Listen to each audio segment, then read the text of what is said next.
Why is it that a seasoned CEO can memorize a 100-page financial prospectus in a weekend, but they completely freeze up and start sweating when they try to order a simple cup of coffee in Spanish? Right. It is a fascinating It paradox. really is. We have this incredibly pervasive narrative in our culture that adult brains are just, inherently bad at acquiring new languages. Like, we assume that after age 12, your brain essentially calcifies. Yes, the myth of the calcified adult brain. Exactly. And if you try to learn a language as an adult, you're just doomed to fail. I mean, we treat language learning like building a brick wall. You got a massive pile of bricks. Those being your vocabulary words, I assume. Right. Those are your vocabulary words, and you just start stacking them. You memorize 100 words for food, 100 words for transportation, and you just keep stacking. And it is a comforting mental model, really, because it feels so quantifiable.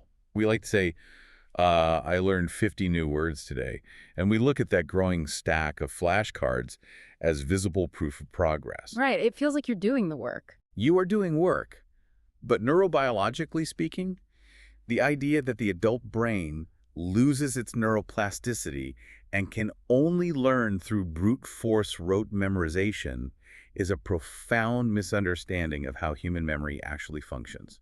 Because, I mean, when you actually try to step into that house you built out of flashcards, it completely collapses. Utterly collapses. Yeah, you try to have a real, spontaneous conversation with a native speaker, or maybe try to watch a foreign film without subtitles, and a gentle breeze of actual native speed dialogue hits that wall, and the whole thing comes crashing down. Because there is no mortar. There's no mortar. There's no life to it at all. We're looking at a learning landscape that is incredibly frustrating for most adults, and I think that CEO analogy really highlights it. It's not a lack of intelligence, right? It's a total misalignment of method. I would push that analogy even further, actually. It is the absolute definition of effort without application.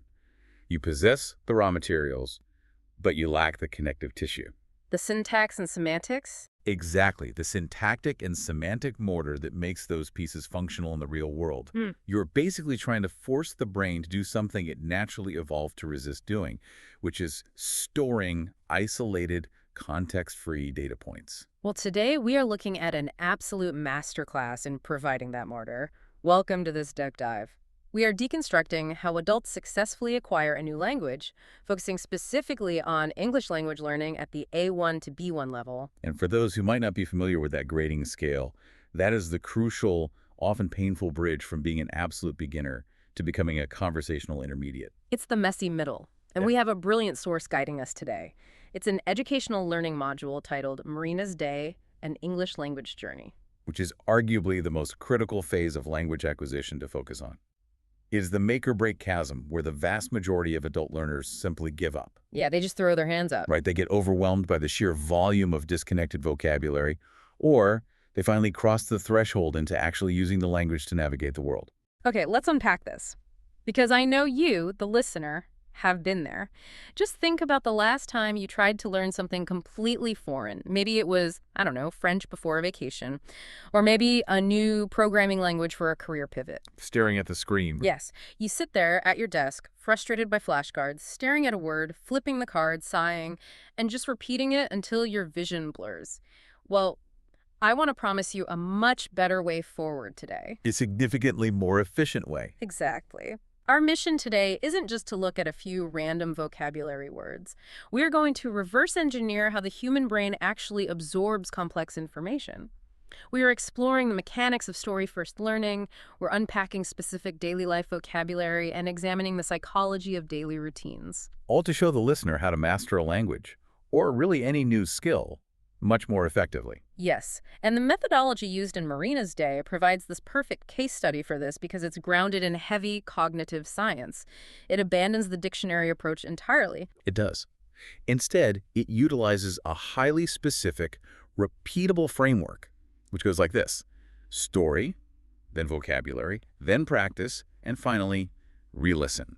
I want to dive straight into that framework because we really have to understand why following a day in Marina's life works so much better than reading a list of verbs. It seems almost too simple on the surface. Right, just a story about a woman going about her Tuesday.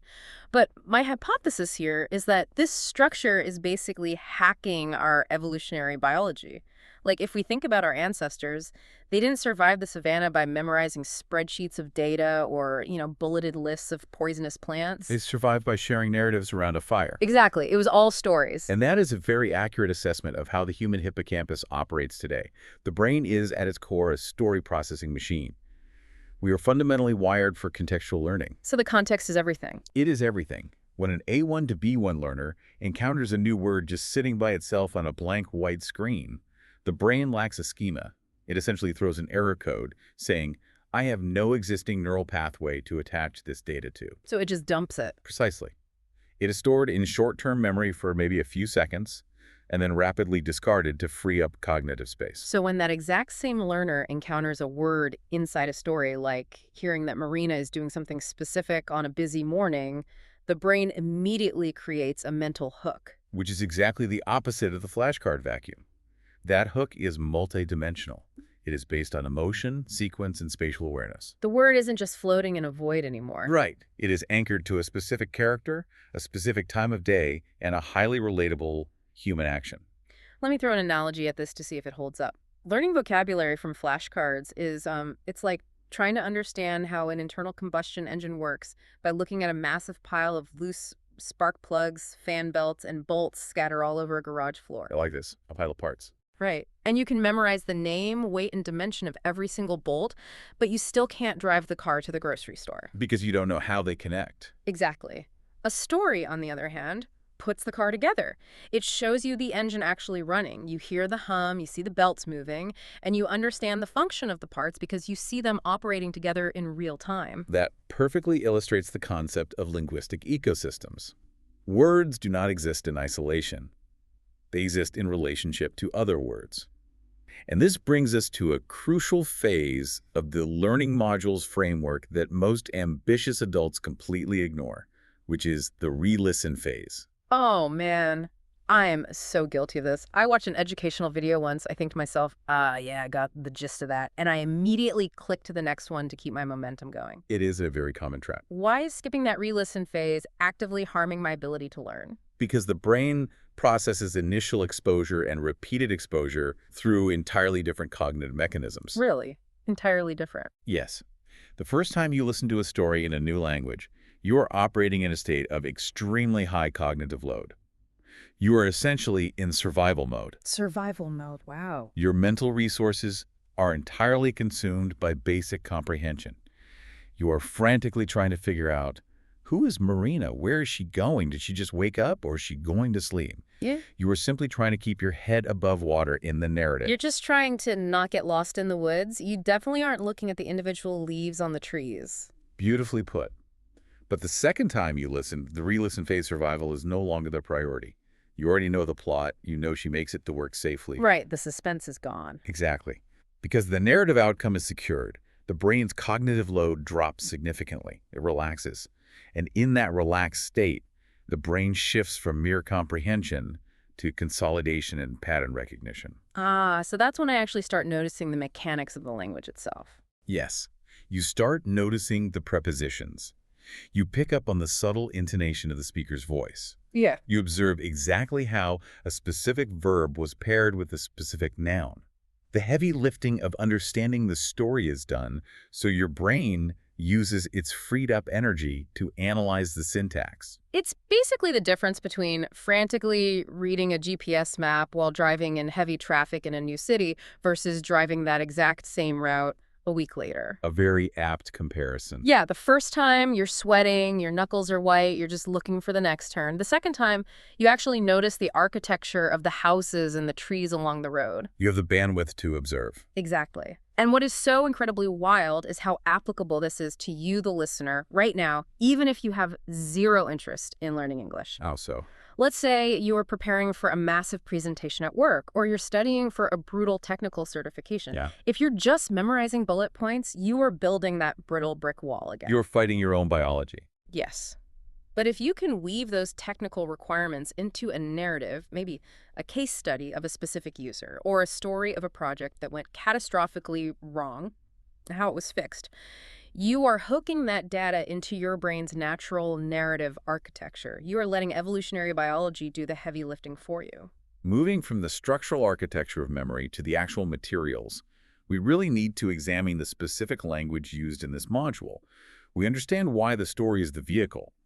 Now we need to open the hood and look at the engine parts. The specific vocabulary phrases from Marina's day that move this narrative forward. Let's do it. The learning module highlights several key phrases, but we are going to intensely focus on 5 specific ones today. Yeah, I want to really chew on these. They were filtering through, time running short, greets with a smile, nutritious meal, and snuggles into bed. Those are excellent selections because they are not isolated nouns or verbs. Yeah. They are multi-word chunks. In the field of linguistics, we refer to these as lexical bundles or collocations. Lexical bundles, I like that. Google speakers utilize them constantly without even thinking about it, but they represent a massive hurdle for A1 to B1 learners. Why are they such a hurdle, though? Is it just because the meaning of the whole phrase is usually slightly different than adding up the individual words? It is the shift from literal translation to conceptual understanding. Let's look at your first phrase, filtering through. In the context of Marina's story, this describes the morning light. The sunlight is filtering through the curtains as she wakes up. It's such an evocative image, you can almost see the dust motes dancing in the sunbeams in her bedroom. It's very visual. But if I am an A1 learner and I look up the word filter in my bilingual dictionary, it's going to show me a paper coffee filter or maybe a mechanic's oil filter. Oh, wow. And that is where the breakdown occurs. Precisely. The word filter has highly physical mechanical roots, passing a liquid or gas through a porous material to remove impurities. A beginner relies on one-to-one translation. Apple equals manzana. Car equals voiture. It is safe and mathematical. Right, it's predictable. But as you push into the B1 intermediate stage, you encounter metaphorical language. The light is being treated almost like a liquid passing through the physical barrier of the fabric. So if a learner tries to translate light filtering through, literally, Their brain generates a highly confusing image of sunlight being poured through a plastic coffee strainer. the brain just blue screens. It hits a total error. This proves exactly why the story context is so mandatory. The narrative of waking up in a bedroom with curtains provides the necessary environmental clues to decode that metaphor. It guides the interpretation. And once you grasp that conceptual metaphor, it unlocks so many other uses. You can take it out of the bedroom and into the office. Like I might say to a manager, hey, the responses from the quarterly client survey are finally filtering through. Or news of the corporate merger is slowly filtering through the company. What is conceptually rich here is the implication of restricted, gradual movement. Right, it's not a flood. Exactly. The emails or the rumors are not flooding in all at once. They're arriving in small, steady amounts, hindered by some sort of barrier or process. By learning the phrase in the gentle context of morning sunlight, the learner absorbs that subtle feeling of gradual movement much better than if they memorized a dictionary definition. Okay, let's look at the second phrase, which honestly gives me a little spike of cortisol just saying it out loud. Time running short. Yes, that one carries some weight. In the story, Marina realizes she spent way too long enjoying her morning coffee, and now she has to scramble to catch her bus to work. Her time is running short. What's fascinating here is how this specific phrase opens up a window into how human beings conceptualize abstract ideas. Time is completely intangible. You cannot hold it, you cannot weigh it, or put it in a box. But we talk about it like we can. Yes, linguistically, we treat it as a physical commodity. We talk about it like it's grain in a silo or, water in a jug. We do. Mhm. This is a classic demonstration of conceptual metaphor theory, famously explored by linguists George Lakoff and Mark Johnson. We understand the abstract domain of time through the physical domain of resources and currency. So time is money, basically. In English, quite literally, we spend time, we waste time, we invest time, and we save time. It is a highly capitalistic linguistic framework. And running short has this built-in underlying anxiety to it. It's not a neutral statement like, it is late, time is running short. It feels active. It implies a depletion of resources. It feels like the sand is actively draining out of the hourglass and you are totally powerless to stop gravity. I want to challenge you, the listener, right now. Think about your day-to-day. Where is time running short for you? Is it a project deadline looming at 5 p.m.? Is it getting the kids fed and out the door to soccer practice? It is a very universal feeling. Feel the physical urgency in that phrase. It's not just a time marker, it's an emotional tool to express pressure. Notice how the present participle running adds momentum to the phrase. Time isn't just statically decreasing, it is actively escaping. It is moving away from you. Grasping that emotional nuance, the stress embedded in the collocation, is what takes a learner from sounding like a robotic textbook to sounding like a fluent human being experiencing real stress. That is such a profound shift in perspective. Moving on to phrase number 3, greets with a smile. Marina gets to her workplace, she sees a colleague, and she greets them with a smile. On the surface, this feels almost overly simple. It feels like filler text. It appears simple, but functionally, it is about setting a social baseline. Language learning is not merely about the mechanics of syntax and grammar. We also have to teach pragmatics. Pragmatics? Yes, pragmatics. Yeah. The study of how language is used in specific social situations to manage relationships and convey tone. Ah, because it dictates the physics of the entire interaction. Precisely. Like, if you walk up to an airline ticketing agent and just say, ticket, now, that is a highly aggressive interaction. But if you greet them with a smile and say, good morning, I need some help with my ticket, you have completely altered the social environment. You are utilizing language as a protective shield of politeness. And let's expand its usage beyond a simple morning hello.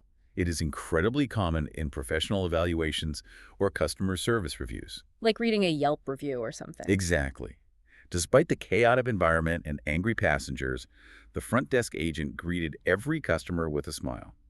In that context, the phrase implies immense resilience, emotional regulation, and professionalism. And it also brings up cultural expectations, right? A former colleague of mine from Eastern Europe once told me that Americans look insane because we smile constantly for no reason. That is a very common observation from non-Western cultures. Yeah, in his culture, smiling at a stranger on the street without a specific humorous cause is viewed as insincere or even highly suspicious, like you're up to something.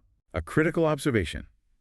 Learning the English phrase, greets with a smile, isn't just memorizing English words. It is internalizing the cultural expectation of an English-speaking, likely Western, corporate or social environment where a default smile signals warmth and non-aggression. So, language and culture really can't be decoupled. They are completely intertwined. Okay, phrase 4, nutritious meal. Marina sits down for lunch and consumes a nutritious meal. I have to laugh here because, full disclosure, my typical lunch usually involves whatever I can microwave in under 3 minutes while standing in the kitchen. A culinary masterpiece, I'm Oh sure. yeah, a frozen burrito is my standard. I'm definitely not living the Marina ideal right now. I imagine many listeners share your pragmatic culinary habits. However, this phrase serves a very distinct pedagogical purpose in an A1-B1 curriculum. It introduces vocabulary related to health, biology, and intentional self-care, thereby elevating the learner's register. Right, register meaning the level of formality. Yes. It's a massive step up from an A1 learner just saying, I eat good food or yummy food. Nutritious sounds official.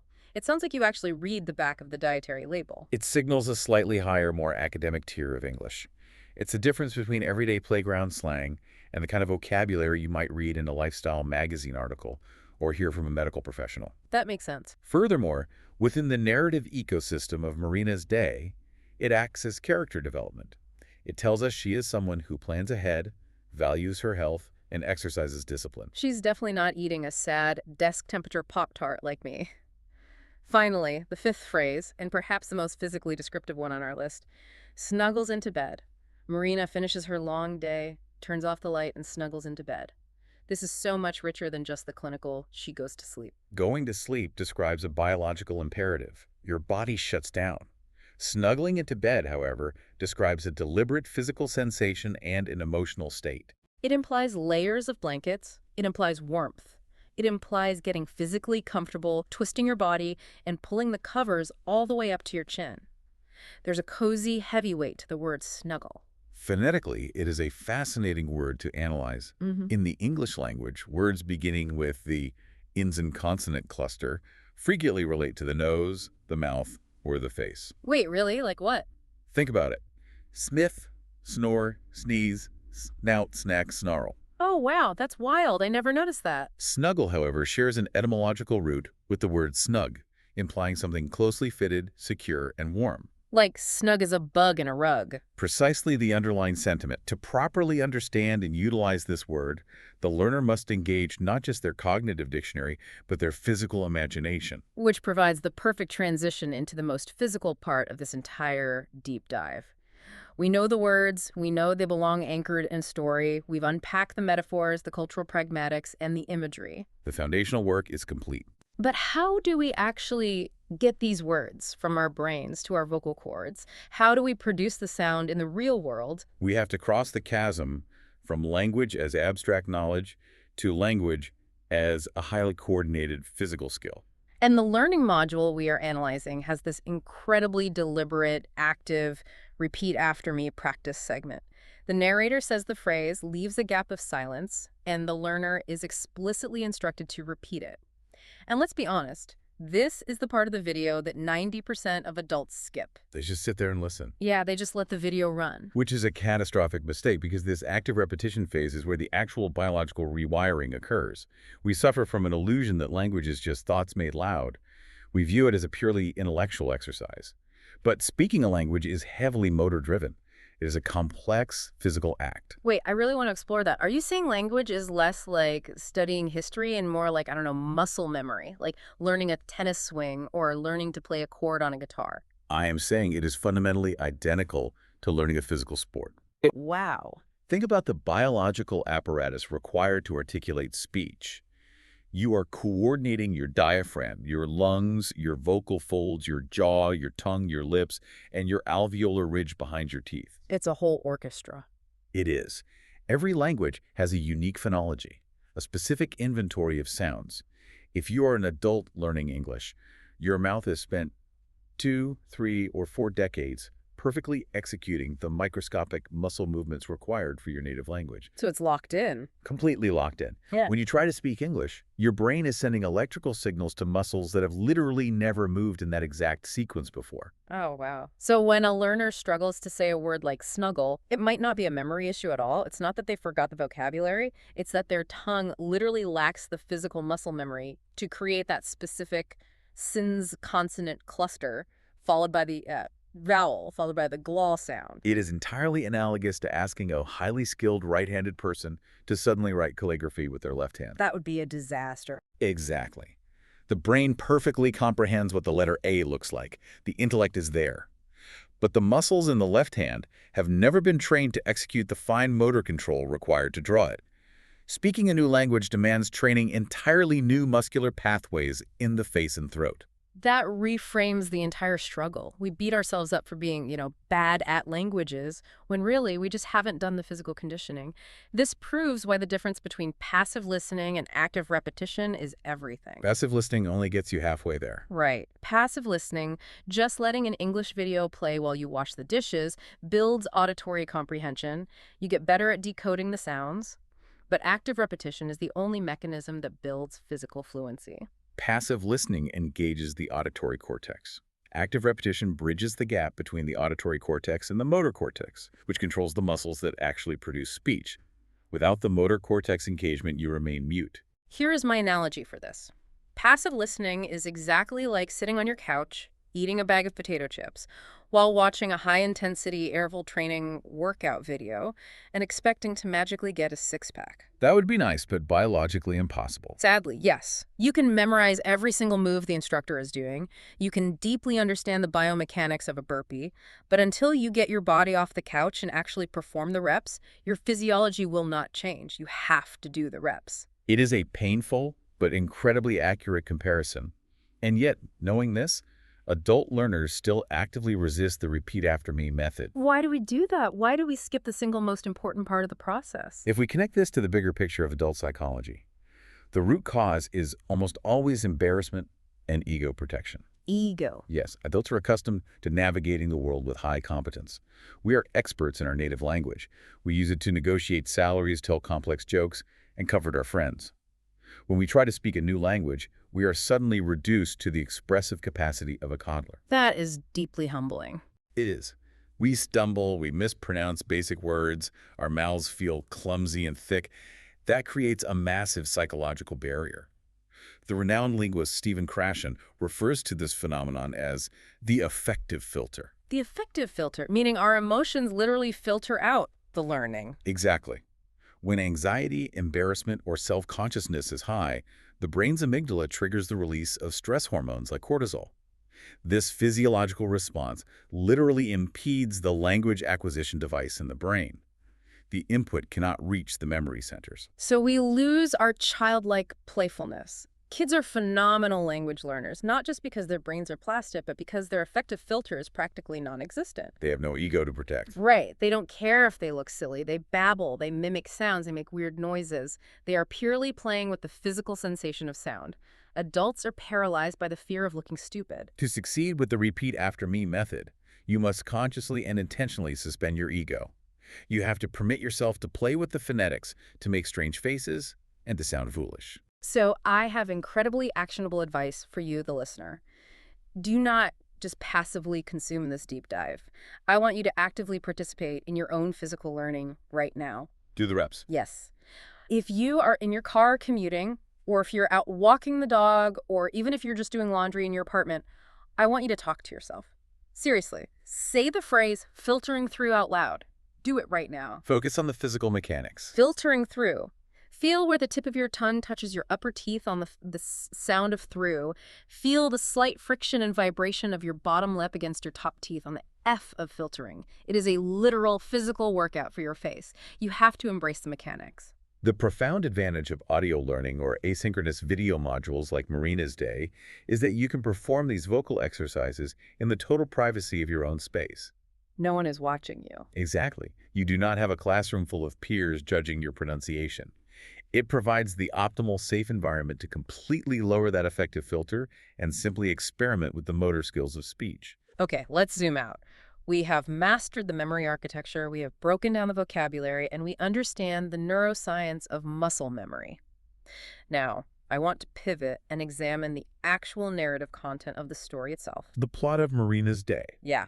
Why this specific story? Why are we following Marina as she drinks her coffee, commutes to work, eats her lunch, and goes to bed? Honestly, it sounds incredibly boring. Why focus on such a mundane daily routine? It is an insightful critique. On the surface, a daily routine lacks any dramatic tension. Why not teach English using a high-stakes thriller about an international spy or a science fiction story about a mission to Mars? Right. Give me action. Give me explosions in my A1 vocabulary. Your entertainment preferences might demand that, but your working memory definitively does not. Ouch. Okay, fair. The reason A1 to B1 educational materials almost universally center around morning routines, meals, and bedtime rituals is precisely because of their sheer mundanity. They are entirely predictable. How does a predictable, boring plot actually accelerate learning? It directly ties into cognitive load theory. Working memory has a strictly limited capacity. If you're reading a story about an international spy, your brain is expending massive amounts of energy trying to process the complex, unpredictable plot mechanics. Like, wait, who is the double agent? Why are they in Vienna? How did they escape the train? Precisely. You are doing that while simultaneously attempting to decode the foreign language syntax. The processing demand is simply too high, the cognitive system crashes, and learning halts. Ah, so the complexity of the plot competes with the complexity of the language. But if the story is just about a woman making a pot of coffee... Everyone on Earth fundamentally understands the schema of a morning routine. You wake up from sleep, you perform basic hygiene, you consume calories, and you travel to an occupation. Right.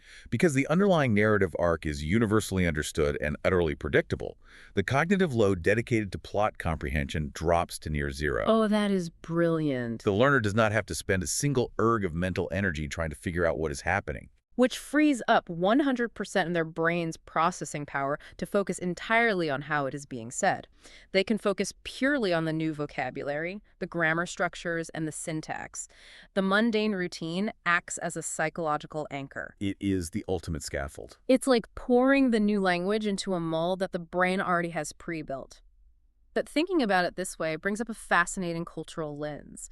The framework is universal, we all wake up and eat, but the specific details of a typical day look vastly different across global cultures. Very true. And this is the point where language learning transcends mere vocabulary memorization and becomes true cultural exploration. Let's look at Marina's nutritious meal. What does that actual plate of food look like, depending on where you are?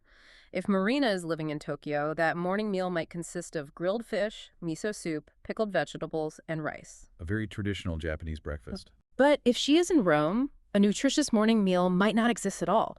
It might just be a quick shot of espresso and a sweet cornetto consumed while standing at a neighborhood bar. If she is in New York, Maybe it's a bagel scarf down on the subway. The English vocabulary gives you the scaffolding, but the underlying culture paints the actual picture. And we return to the phrase, greets with a smile. In certain cultures, offering a wide smile to a passing stranger or a casual colleague is the expected default. It projects warmth, openness, and social safety. But not everywhere. No. In other cultures, smiling constantly without a specific, humorous justification might be viewed as foolish, insincere, or a sign of diminished intellect. Learning these phrases requires the learner to grapple with the cultural reality of the target language. I want to push on this idea a bit further. Let's talk about how language affects our internal emotional state. Does the specific vocabulary we use to describe our own routine actually change how we experience that routine? That is a deep question. Let's take the end of the day. If I say in English, I am totally wiped, I'm just going to crash out, versus saying, I'm going to snuggle into bed, does utilizing that specific linguistic framing actually alter my psychological well-being? You are touching on a highly debated and fascinating area of linguistics related to the Sapir-Whorf hypothesis, also known as linguistic relativity. Sapir-Whorf, okay. The core premise is that the structure and vocabulary of the language we speak directly influences our cognitive processes and behaviors. While strict linguistic determinism, the idea that language totally controls and restricts thought, is largely rejected by modern linguists, there is broad scientific consensus around a weak version of the hypothesis, Which says what? that language heavily influences emotional framing and perception. So the words we choose, even just in our internal monologue, really matter. Deeply. Think about the semantic weight of your examples. Crashing out implies utter exhaustion, a total lack of bodily control, a sudden and violent collapse. It frames the conclusion of your day as a defeat. Yeah, like I barely survived. But snuggling into bed implies intentionality, physical comfort, and self-care. It frames the conclusion of your day as an earned reward. By actively choosing the latter vocabulary, even if you are doing it in a second language you were just learning, you are cognitively reframing your subjective experience of that routine. Here's where it gets really interesting for me. If you are learning a new language, tracking your daily routine in that second language can actually act as a highly effective form of mindfulness. Mindfulness through translation. Yes. Think about the autopilot we live on. When I make my coffee in the morning, my brain isn't in the kitchen. I'm not thinking about the water or the beans. My mind is already at the office stressing about a meeting or an email. But if I force myself to internally narrate the act of making coffee in, say, Spanish or Japanese... You shatter the autopilot. Yes. I am taking the mug from the cabinet. I am pouring the hot water. Because the foreign language requires intense cognitive effort, it forcibly pulls you out of your rumination and grounds you entirely in the present physical moment. Language learning becomes a mindfulness exercise hidden inside a boring daily chore. It is a remarkable, unintended psychological benefit of the cognitive friction required. You simply cannot be on autopilot when your brain is actively constructing novel syntax in a non-native tongue. All right, I think it is time to put everything we've talked about to the test. We have analyzed Marina's routine, we've explored the power of story context, and we've hammered home the absolute necessity of active motor skill practice. The foundation is set. But the original video module, by its very nature, is a one-way street. You just watch it. We need to bridge that interactivity gap right now. We are putting you, the listener, in the hot seat. Moving from theoretical understanding to active application, let's test the strength of those contextual hooks we discussed. Consider this a low-stakes, highly supportive audio game show. I'm going to ask 3 questions, and I want you, the listener, to answer them in your head. Or better yet, out loud to your steering wheel or your dog. Out loud is always preferred. Always. Okay, question number 1. This is a pure recall question based on the typical A1B1 narrative structure we discussed. Think about the predictable sequence of a mundane day. What does Marina most likely do after lunch? We will give them a second to think. Okay, so If a listener is tracking the universal routine schema we analyzed, they can deduce the answer even without perfectly memorizing the text. The narrative arc generally follows a peak of energy in the morning, a plateau at midday, and a gradual winding down. right. So after she consumes a nutritious meal at lunch, she likely returns to her occupation. She goes back to work, she might attend a meeting, or perhaps she finally tackles those emails that were filtering through her inbox earlier in the morning. Exactly. The predictable story dictates the logical next step. If you guessed goes back to work or finishes her tasks, you understand the narrative flow that anchors the vocabulary. Okay, question 2. This is an application question. We talk extensively about the phrase nutritious meal and how it elevates the register of the language. The formality level. Right. I want you to mentally construct a sentence right now using that specific phrase that applies to your own life, not Marina's life, yours. What is beautiful about this phrase is its grammatical flexibility.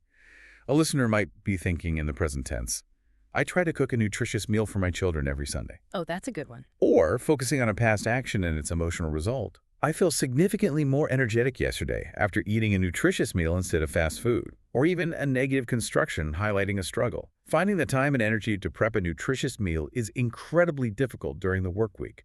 I love that last example because it is so grounded in reality. Someone out there is probably thinking, my nutritious meal was replaced by a handful of stale almonds in the car.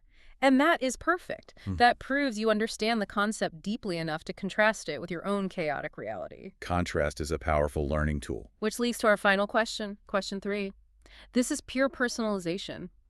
How is your morning routine different from Marina's? She wakes up to gentle sunlight filtering through, she enjoys her coffee, she greets people with a smile. Contrast that with your actual reality using some of the vocabulary we've learned today. This requires taking the tools out of Marina's conceptual toolbox and using them to construct a totally different architecture. I will go first to make everyone feel better about their lives. My morning routine is significantly more chaotic and aggressive than Marina's. There is no gentle sunlight filtering through my curtains. There is only a blaring digital alarm clock in the pitch dark. A stark contrast indeed. I rarely have time for a nutritious meal because I always hit snooze too many times, so I just grab a protein bar off the counter. And by the time I finally get into my car, time is already running critically short, so I am absolutely not greeting the morning traffic with a peaceful smile. It is pure, unfiltered survival mode until about 10 a.m. Your honesty is refreshing, if a bit stressful. But observe the linguistic work you just accomplished. You utilize the target collocations, filtering through, nutritious meal, time running short, greeting with a smile, to describe an entirely inverted scenario. Right. It's not about memorizing Marina's life. It's about acquiring the specific lexical tools required to accurately describe my own. Which is the very definition of fluency. You have moved beyond mere imitation and entered the realm of spontaneous, personalized creation. So what does this all mean? Let's recap the massive journey we've been on today. We started by dismantling the persistent myth that adult language learning is just stacking lifeless bricks of vocabulary. The flashcard fallacy. Yes. We explored how a story-first structure leverages the evolutionary biology of the hippocampus, providing the vital context, the mortar that your brain desperately needs to hold those words together. We unpacked the deep visual metaphors and underlying psychological anxieties in simple phrases like filtering through and time running short. We also confronted the neurobiological reality of acquiring a new language. We established that you have to physically train the motor cortex and the muscles of your vocal apparatus through active repetition. You got to do the reps. You do. Pushing past the adult affective filter and the fear of embarrassment to regain that essential childlike playfulness. And we looked at how the seemingly mundane, boring daily routine is actually a psychological superpower, drastically lowering your cognitive load so you can focus on syntax while simultaneously acting as a profound form of cultural exploration and daily mindfulness. We've covered a tremendous amount of ground. We have. And I want to leave the listener with a final lingering thought to mull over as they go about the rest of their day. We discussed the Sapir-Whorf hypothesis and how language frames our emotional reality. Right. Think about the inner voice inside your head right now. That constant running monologue that is always narrating your daily routine, telling you to hurry up because time is running short, reminding you to eat, planning your evening commute. What if, just for tomorrow morning, you attempted to narrate your own typical day in a completely different language? Oh, wow. Even if you only possess 5 words of French or Spanish, even if it feels incredibly clumsy and slow. How would forcing your brain to slow down and search for those foreign words alter the way you actually experience the mundane, invisible moments of your morning? That is such an incredible challenge. It turns the act of making a cup of coffee into an absolute cognitive adventure. Thank you so much for exploring this with me today and bringing so much science to the table. It was a pleasure. And to you listening right now, wherever you are, thank you for joining us on this deep dive. Remember, you do not have to just stare at a pile of loose spark plugs on the garage floor anymore. Abandon the flashcards. Find a story. Look for the narrative. build the car and then actually get in and drive it. Until next time, keep learning, keep speaking out loud, even if you feel silly, and have a great rest of your day.